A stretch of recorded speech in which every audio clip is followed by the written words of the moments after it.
Alright, so today I'm going to be showing you how to cut an onion. The way I was taught is you have the ponytail and the hairy butt. You don't want to take the hairy butt all the way off because that holds the whole thing together if you're dicing it. If you're slicing it, you could take the whole thing off. So, trim the ponytail, trim a good part of the hairy butt off, but this piece here is what holds it all together.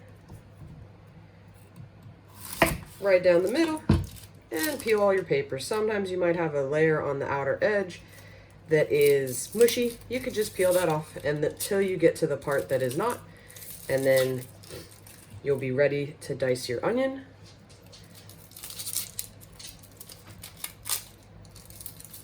I typically take the first layer off, just a habit of mine. You don't have to. All right, I want to make sure you get all that onion paper out of the way so it doesn't end up in your nice diced onion. So next, you can see all the layers under here. You can see them here too. So I'm going to cut like this. Obviously not in the air. I'll show you.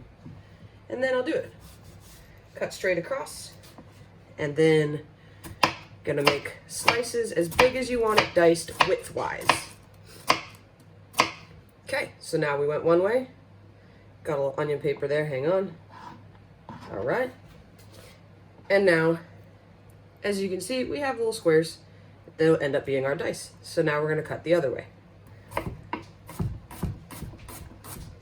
And this way, you cut it as thick as you want it to be, and then you will end up with your nice little dices. And then you just break it apart, and you got all your squares. So repeat that on the other side, but make sure not to go in on the hairy butt end. You want to leave that there to hold it all together. This is the end you want to go straight down.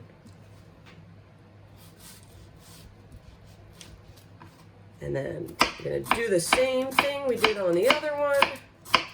I'm going for a smaller dice on this one. You can always go larger or smaller too, and make it whatever size works for the recipe that you are using.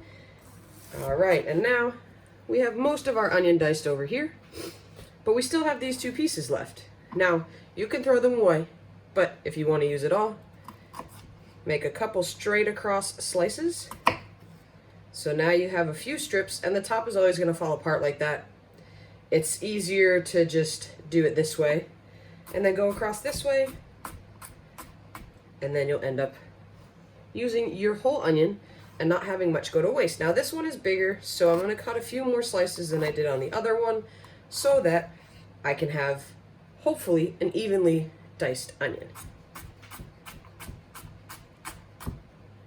There we go. Now we have our onion diced and ready for our recipe. Alright guys, I have my diced onion. Now I'm going to show you garlic. So you'll start with your head of garlic. I already smashed mine, but to get it to separate, good push right on the top. And then I'm only going to use these 4 for this recipe, so the rest will go back in my fridge. So this is what we're looking for. Paperless, nice garlic. Sometimes it's a pain in the butt to get the paper to come off. So you give it a little press right there, and sometimes you'll hear that little crack. I'm not sure if it picked it up. And then I usually peel from the top. Now I got one side done, and I can basically just pull until it all comes off. I have a little bit left there, and it helps to have a little bit of fingertips or fingernails to get it to come off. And these little ghost paper pieces are a pain in the butt, but we're going to do our best. Don't drop it in your onions like I did. And then we got 2 more. Little press and peel.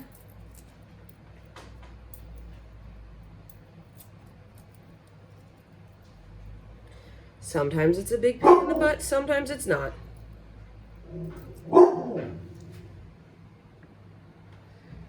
Okay, so smashed this one a little too hard. You can see it separated. That's okay. If we were doing a pot roast or something like that and we just wanted the garlic flavor and didn't need it small enough, perfect to throw right in with a roast or a stew that you're going to pick it back out at the end. So what I like to do is slice the garlic like this in half so it's easier to dice. And then we're going to go about it basically the same as our onion, but I slice it in half so that I don't have to go this way on my garlic. And I just come straight down, Same thing, nice little slices. And we're coming back the other way. Till we have garlic. Now it's not even, I don't really care for this recipe. It's going to go into a chili and it's going to cook for like 8 hours. If you want to be more precise, you are welcome to do so. And then we're just going to repeat that same process until all 4 cloves of garlic are diced to our liking. Now, you can also take all of this, and once all these are diced, you can come back through and just break up any bigger pieces. Again, I'm not worried about it being super perfect for this recipe, so it's up to you if you want it to be super perfect or not. You can also use a garlic press if you have one. I just don't have one. So there we go.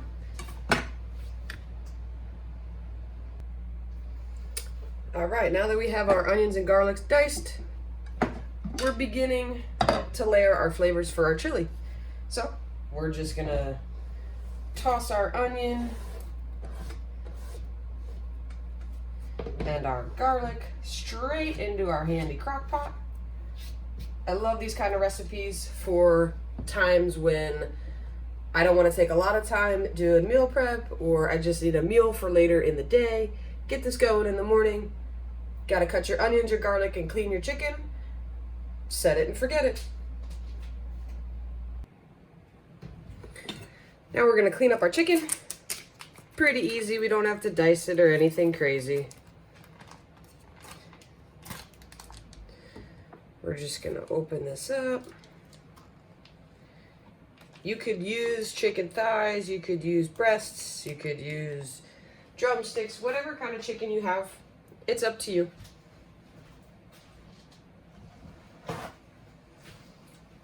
I have breasts because that's what was in my freezer. I'm going to dry it off a little bit just so it doesn't slide around too much on my board.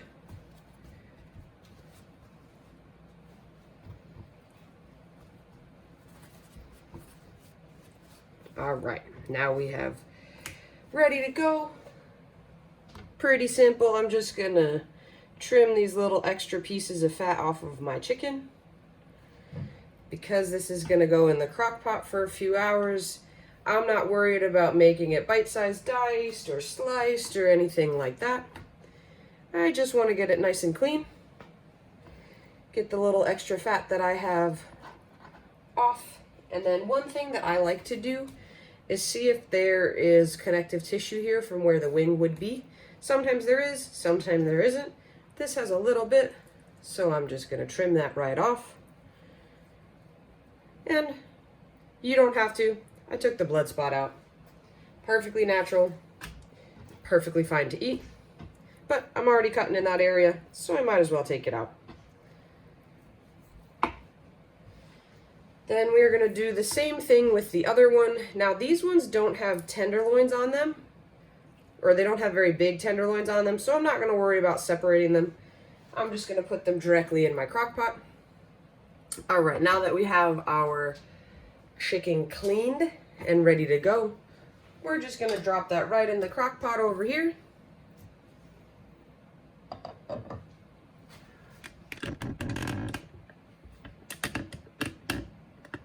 All right, so I got my chicken in my crock pot. I got my avocado tomatillo salsa. I got my chicken stock and my seasonings. Now, I like to make my own spices with just regular dried spices. It's up to you. You can easily get a packet of seasoning from the store and go with that. Had to take a little hand washing break because now we're done touching chicken. We're going to put our spices in our pot. So if you're getting a packet, I would use 1 packet. Because I make my own spice mix, I'm going to use, I don't know, about 2 tablespoons. I don't usually measure my spices. I just go until I think it's enough. And that looks about good. So my spice mix has cinnamon, cumin, cayenne, paprika, onion powder, garlic powder, and chili powder. And I just pour it in here till I have the little lines. Shake like crazy till it's a good mix. I'll need to make some again soon. And then we have our secret ingredient, a little death rub. Now this is crazy spicy and you can see it's got big chunks. So I like to break it up a little bit. And then I'm going to only put I don't know, maybe that's a quarter of a teaspoon in here. And I rub it between my fingers to make sure that it's not big chunks, so you're not going to get a big chunk of heat in the process. And then we have all of our beans that we drained and rinsed earlier. This time I'm using pinto and cannellini beans. Use your beans of choice, however you want to make it. Any beans will work. These are just the two that I chose this time. I have made this recipe with black beans and kidney beans and pinto beans, and it turns out just fine all the other times.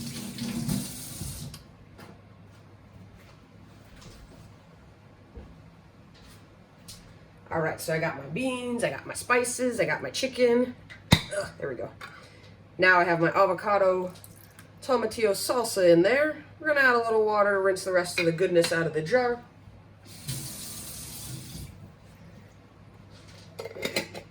Give my jar a little shake. Shake, shake, shake. Get all the rest of the goodness in there. And then my 2 cups of chicken stock will go right in here as well, to almost fill my crock pot. Now I'm gonna add a little salt and pepper. You can always adjust the seasoning to taste at the end, but I like to get all my spices and extras in there on the start so everything melts together well. Now the last crucial part of this recipe is to give it a good stir. Because I put all those spices right on top of my chicken and onions, so I want to make sure they get distributed. Give it a good stir around. That looks good to me. All right, and then we're gonna put our lid on and go on low for 8 hours. You could easily do high for 4 hours if that's what you're looking for. Once that's done, I'll take my chicken out, shred it with 2 forks. I'll show you that later.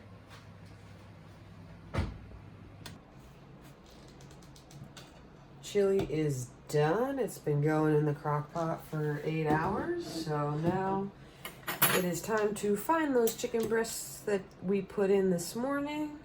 Well, looks like there's one there. I like to scrape some of the stuff off so it doesn't get too mashed up while I'm shredding my chicken. Looks like a whole one. All right, and then where's the other guy? Oh, there we go. Got my second one. Awesome, here we go. Then you're just gonna shred the chicken with your forks. I usually use one backwards, one forwards. Backward, you just press down and it literally falls apart. Now I will break these up into slightly smaller pieces so you're not getting massive chunks of chicken every time you get a piece.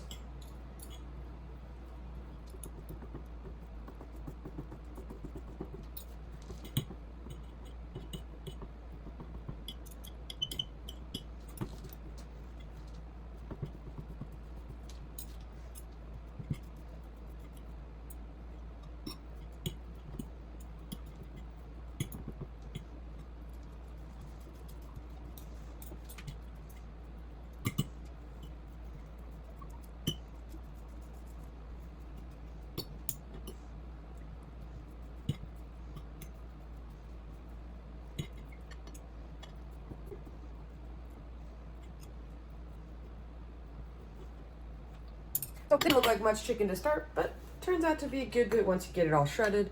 Now I am going to take a little bit of my beans, I know it's kind of hard to see, but smash them against the side of my crock pot just a little bit to let a little extra starch out, which will thicken my chili up just a slight bit, which is exactly what I want to do. You don't have to smash them all. I just do, I don't know.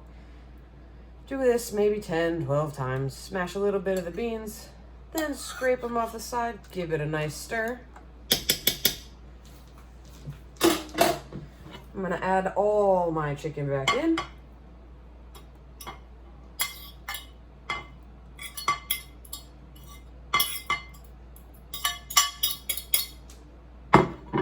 Even that little one. Give it a nice little stir again. And then you are ready to enjoy. You can either portion out into your meal prep containers if you're doing this for meal prep. You could scoop and serve. We like to do shredded cheese and tortilla chips. You could add avocado. You could add some extra salsa, some sour cream. The options are endless for what you could top it with.